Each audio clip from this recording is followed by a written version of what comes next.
தேர்தலுக்கு முன்பு வரை விஜய் வந்து ஒரு எக்ஸ் ஃபேக்டர் அப்படின்னு வச்சு பேசணும். இப்போ தேர்தல் முடிந்திருக்கிறது, பரவலாக எல்லாரும் அவங்கவுங்க நம்பிக்கையை தெரிவிச்சிட்டு இருக்கிறாங்க. என்னதான் எவ்வளவு பிரச்சனை இருந்தாலும் முடிவு வரும் வரைக்கும் இதுதான் பேசு பொருளாக இருக்க போகுது. முதன்மையாக விஜய் என்ன தாக்கத்தை ஏற்படுத்த போறார், அவரோட ஓட்டுக்கள் என்னவாகுன்ற ஒரு கேள்வி இருக்குல்ல, நீங்க எப்படி மதிப்பிடுறீங்க? விஜயோடைய தாக்கம் இந்த எலெக்ஷன்ல இட் இஸ் ஆல்ரெடி ஃபெல்ட், உணரப்பட்டு விட்டது. ஏன்னா இந்த இரண்டு கட்சிகளும் திமுக அதிமுக தேர்தல் நெருக்கத்தில் அவங்க வந்து இந்த பிளான் பியை கையாள ஆரம்பிச்சிட்டாங்க. ஏன்னா அவங்களுடைய பிரச்சாரங்கள்லாம் வந்து பெரிய அளவில் வந்து ரிசீவ் ஆகலை அப்படின்றது தான் என்னுடைய இது. பிளான் பின்றது காசு கொடுக்கறது. இப்போது நீங்கள் வந்து ஒரு நல்லாட்சியை கொடுத்துருக்கிறீர்கள், அதுக்கப்புறம் மக்கள் வந்து அதிமுகவை விரும்புகிறாங்க அப்படின்னு தான் பிரச்சாரம்லாம் பண்ணாங்க. ஆனால் கடைசி கட்டத்தில் உங்களுக்கு பணம் கொடுக்க வேண்டிய ஒரு கட்டாயம் ஏற்பட்டு விட்டது அப்படின்னா அது வந்து தேர்தல் களத்தில் ஒரு விஜயுடைய வருகை அப்படின்றது அது அது ஒரு நெருக்கடியை உண்டாக்கி இருக்கிறது. அந்த போட்டியை கடுமையாக்கி. இதுக்கு முன்பும் பணம் கொடுத்ததா பணம் கொடுப்பாங்க. நீங்க பணம் கொடுக்குற அளவுகோல் இருக்கு இல்லையா, கொஞ்சம் ஜெயிக்கிற தேர்தல்னா கூட ஒரு சேஃப்டிக்காக ஒரு 500 ரூபாயோ 1000 ரூபாயோ கொடுக்க வாய்ப்பு இருக்கிறது. ஆனால் இப்போ இந்த தேர்தலில் பார்த்தீங்கன்னா உங்களுக்கு 2000 ரூபா 3000 ரூபா 4000 ரூபா 6000 ரூபா வரைக்கும் போயிருக்கு அப்படின்னும் போது அங்கே தங்க காயின்லாம் கொடுக்கக்கூடிய நிலைமை ஆயிருக்கு அப்படின்னு அந்த இடத்துல இப்போ விமர்சனம்லாம் இருக்குல்ல. இப்போ ஷபீர், இது உண்மையில எதுக்காக கொடுக்குறாங்க? இப்போ திமுக காரர் அதிமுக வீழ்த்தணும்னு கொடுக்குறாரா, அதிமுக காரர் திமுக வீழ்த்தணும்னு கொடுக்குறாரா? உங்கள் பார்வையில் சொல்றேன், இல்லை எதுக்காக கொடுக்குறாங்க? இந்த முறை என்ன ஆயிருக்கு பார்த்தீங்கன்னா, திமுக அவங்களுடைய வாக்குகள் அவங்களுடைய ஆதரவாளர்களுடைய வாக்குகளை கொடுப்பதற்கு கூட பணம் என்பது எல்லாருக்கும் கொடுக்கப்பட்டிருக்கிறது. ஏன்னா அவங்களுக்கு அவங்களுடைய ஏடிஎம்கே டிஎம்கே அவங்களுடைய ஓட் பேங்கை வந்து செக்யூர் பண்ண வேண்டிய ஒரு தேவை என்பது இருக்கிறது. ஏன்னா உங்களுக்கு ரொம்ப அன்பிரிடிக்டபிள் ஆயிருச்சு எலெக்ஷன் க்ளோஸ் நெருக்கத்தில். வாக்குகள் எப்படி பிரியுது, கடும் மும்முனை போட்டி தான். அந்த வாக்குகள் எப்படி பிரியுது அப்படின்றத அவங்களால கெஸ் பண்ண முடியல. அந்த பதற்றம் தான் வந்து இந்த இரு கட்சிகளுக்கும் வந்து பணம் கொடுக்க வேண்டிய ஒரு கட்டாயத்தை ஏற்படுத்தி விட்டது. இப்போ விஜயுடைய வாக்குகள் எங்கிருந்து வருது அப்படின்ற அந்த கேள்விதான். அதுக்கு யார்கிட்டையும் இது வரைக்கும் பதில் இல்லை. உங்களுக்கு பொட்டியை திறந்தாதான் சினிமா படம் வசனம் மாதிரி அந்த பொட்டியை திறக்கட்டும்பா அப்போ நம்ம உட்கார்ந்து பேசலாம், நம்ம டேபிள்ல டேட்டா இருக்கும்போது நம்ம வந்து பேசலாம். பட் ஒரு அனுமானமா உங்களால யூகிக்க முடியும்? எனக்கு அனுமானம் அப்படின்னும் போது நான் ஏற்கனவே சொன்னது போலதான், நீங்க வந்து பெண்களுடைய வாக்குகள் விஜய் பக்கம் ஷிஃப்ட் ஆயிருக்கு. ஓகே, பெரிய அளவில் உங்களுக்கு பார்த்தீங்கன்னா போலிங் நடந்ததுல பெருவாரியான பெண்கள் வந்து விஜய்க்கு வாக்களித்திருக்கிறார்கள் அப்படின்றத அவங்க ஓப்பனாகவே சொல்றாங்க. நாங்கள் விஜய்க்கு தான் வாக்களித்தோம் அப்படின்றத அவங்க இது பண்ணுறாங்க. ரெண்டாவது, இந்த ஓட்டிங் பேட்டர்னில் ஒரு பெரிய சேஞ்சஸும் வந்திருக்கு. ஓகே, நீங்கள் அதாவது ஒரு ஃபேமிலி அப்படின்னா ஒரு குடும்பத்தில் ஒரு ஓட்டு டிஎம்கேக்கோ ஏடிஎம்கேக்கோ போகுதுன்னா 3 ஓட்டு விஜய்க்கு போகுது. இந்த ரேஷியோ வந்துருச்சு.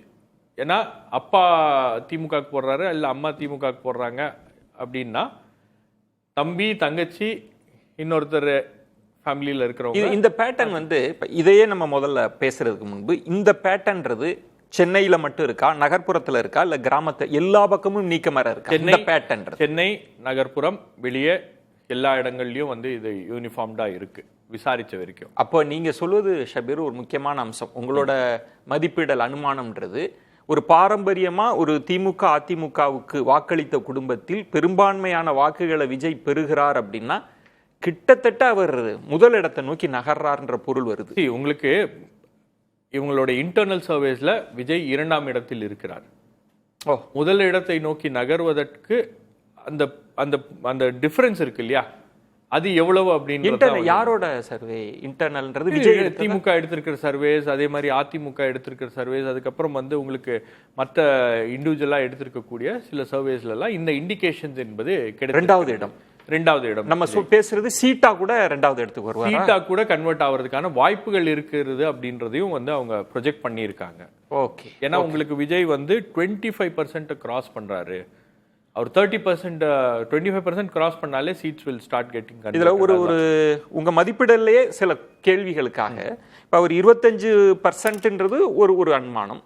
அவர் 25% வாங்கினா கூடங்க அதிகபட்சமா இல்லை அதிமுகவோ திமுகவோ தான் அதிக ஷேர் வச்சிருக்க போறாங்க. திமுக ஆளுங்கட்சி, அதிமுக எதிர்கட்சி, இல்லை அதிமுக ஆளுங்கட்சி, திமுக எதிர்கட்சி, இவர் வந்து ஒரு 20% அப்படின்னு நம்ம புரிஞ்சுக்கலாமா? அதை இல்லை அப்படி இல்லை, எதிர்கட்சியா கூட விஜய் வர்றதுக்கு வாய்ப்பு இருக்குன்னு சொல்ல வரீங்களா? இல்லை, அதுக்கான வாய்ப்புகளும் இருக்கிறது. நீங்க ஒன்று வந்து சில தொகுதிகளில் அவர் ஃபர்ஸ்ட் பிளேஸே வருவதற்கான வாய்ப்புகளும் இருக்கு. சென்னை போன்ற பகுதிகளெல்லாம் சில தொகுதிகளில் அவர் நம்பர் 1 பொசிஷனுக்கு வர்றதுக்கான வாய்ப்புகள் இருக்கிறது அப்படின்றது கள நிலவரமாக இருக்கிறது. ஓகே, சில இடங்கள்ல 2வது பொசிஷன் அப்படின்றது, அது 2வது இடத்துக்கும் ஃபர்ஸ்ட் பொசிஷனுக்கும் வந்து ஒரு கடும் போட்டி என்பது இருக்கிறது. நீங்க உதாரணத்துக்கு எடுத்துக்கங்க, விஜயுடைய பேஸ் ஓட்டே வந்து ஒரு 1 கோடி வாக்குகள் அவர் பெறுவார் அப்படின்றது அனுமானம், ப்ரொஜெக்ஷன்ஸ். 1 கோடி.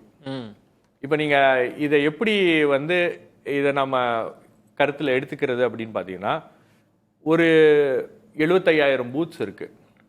ஒரு பூத்ல 200 ஓட்டு விஜய்க்கு போவோமா போவாதா அப்படின்ற கணக்கு எடுத்துக்கிட்டீங்கன்னா, உங்களுக்கு வந்து 200 ஓட்டு அப்படின்னா 1.5 crore அவர் கிராஸ் பண்றாரு அப்படின்றாங்க. நீங்க சொல்றத பார்த்தா ஒரு பூத்ல 500 ஓட்டு இருக்குன்னா அதுல 100 ஓட்டு விஜய்க்கு போகுமா? இல்ல, நீங்க சொல்றத பார்த்தா கிட்டத்தட்ட ஆட்சியை பிடிக்கிற கோட்டத்தை நெருங்குறாரா? இந்த கணக்கு அப்படின்றது இருக்கு. பட் இது அவருக்கு வந்து யூனிஃபார்ம்டா எல்லா பகுதிகளிலும் அப்படி வருதா, இல்ல கன்சாலிடேட்டடா ஒரு சில பகுதிகளில் வருதா, இல்ல பிரிஞ்சு வருதா அப்படின்றது நமக்கு தெரியல. ஷபீர், இதுல இன்னொரு கேள்வி இருக்கு. இப்போ கடும் மும்முனை போட்டியா இருக்கிறப்ப இது யாருக்குமான போட்டியா இருக்கு. நம்ம அதை முதல்ல பேசினா அடுத்த கட்டத்துக்கு நகர்றதுக்கு எப்படி என்ன சொல்றாங்க? யாருக்குமான போட்டியா இருக்கு? இல்ல, உங்களுக்கு கடும் மும்முனை போட்டியில நம்பர் 1 நம்பர் 2 பிளேஸுக்கு வந்து Vijay and DMK versus TVK அப்படின்னு தான் கடைசியில அந்த களம் என்பது அப்படிதான் மாறி இருக்குது.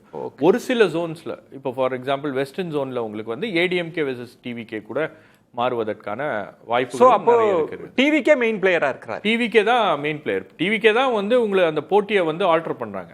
ஓகே, ஜோனுக்கு அது வந்து டிஃபரெண்டா மாறுது. விஜய் சொன்ன மாதிரி ஒரு பக்கம் டிவிகே, மறுபக்கம் யாருன்றதுதான் அதுதான் அவங்க அந்த நரேஷன். நீங்க எலெக்ஷன் க்ளோஸ் ஆகும்போது அப்படிதான் வந்திருக்கிறது. நான் ஏற்கனவே சொன்ன அந்த கணக்கு பிரகாரம் பாத்தீங்கன்னா, உங்களுக்கு ஒரு பூத்துல ஒரு 100 பேர் விஜய்க்கு ஓட்டு போட்டாலும் உங்களுக்கு அவருக்கான அந்த கணக்கு 75,000 பூத்துனா 75 லட்சம் ஓட்டு அவருக்கு வந்துருது.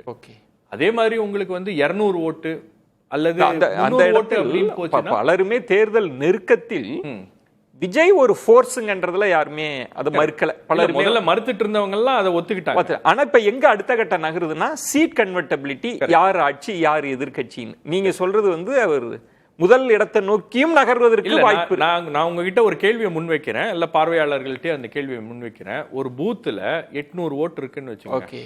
அந்த 800 ஓட்டுல ஒரு 200 பேர் விஜய்க்கு போட்டுற மாட்டாங்களா? ரசிகர்கள் இருப்பாங்க. மீதி 600ல நம்ம 400 இல்ல 200ல அது வந்து இல்ல இப்படி ஸ்ப்ளிட் ஆகுதுன்னு வச்சுக்கோங்க. அதுதான் 350 250ன்னா அது திரும்ப திமுக அதிமுக கான்டெஸ்ட் ஆகி மும்முனை போட்டியில மூணாவது இடத்துக்கு மினிமம் அது அப்படிதான் வருமா? இன்னொன்னு அதுல ரொம்ப முக்கியமான விஷயம், அந்த இடத்துல எல்லாருமே சொல்றது என்னன்னா அவங்க ஏடிஎம்கே கிட்ட இருந்து அதிக வாக்குகளை எடுக்கிறாங்க அப்படின்னு. சரி, டிஎம்கே கிட்ட கடந்த முறை டிஎம்கேக்கு போன வாக்குகளும் வந்து விஜய்க்கு மாறி இருக்கிறது.